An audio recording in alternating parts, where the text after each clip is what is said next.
As people around our state clean up and begin the recovery process this morning, we're learning more about how the state prepared for severe weather and what's next. Joining us live now over Zoom, we have an executive director from the EMA, Lisa Castaldo. Lisa, thanks so much for joining us this morning. Our First Alert weather team prepared us all this past week. How do you all prepare them? How do you work with local EMAs and state agencies? Sure. And first this morning, I would like, our thoughts and prayers do go out to the families who lost loved ones. Any fatality in an event, one fatality is too many. But we did, Alabama did do an incredibly good job. The people of Alabama are very resilient and did a wonderful job this week listening to the warnings, working, listening to local officials, weather, meteorologists, and preparing in a way that honestly I don't know that we've ever seen people take action in the way that they took action this week to put themselves in the best possible situation they could for this incredibly strong weather event that we just experienced. How does that preparation help? Talk about how you prepare and how does this help the state overall? Absolutely. So we began preparations for this event almost a week before it occurred, and we work with our local emergency management offices, our state partners. A lot of it is messaging, preparing.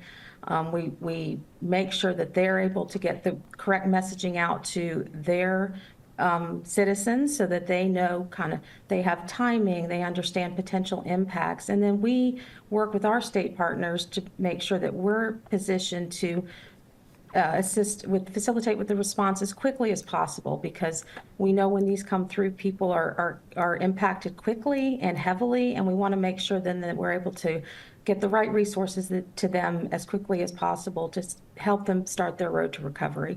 We always give a list of things people can do, steps they can take to prepare for a storm. But what else can they do? How can they prepare for the next storm? We all live in Alabama. We know there will be a next storm. What can we do to prepare?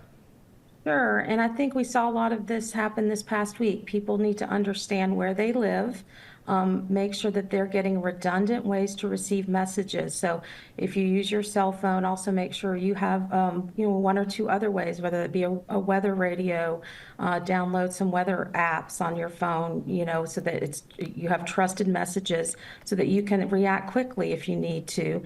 Also, make sure you have a family plan that you talk about that, whether it be your friends or your family, that you talk about that. And then also another good idea, if you have friends or family that live outside of this area, also make sure you share that plan with them. So if you're all of a sudden find yourself cut off or your family cut off, then people know what your plan was and they can begin to from outside of the impacted area assist you.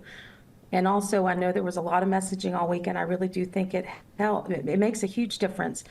Helmets, shoes, whistles or air horns, so that if you're unfortunately one of those that are impacted, first responders can get to you quickly and assist you as quickly as possible. And then also you've reduced your chances of maybe very serious injuries. All right, Lisa, thanks so much for waking up early with us here on Today in Alabama. We know you're so busy this morning, so we truly appreciate it. Thank you for having us.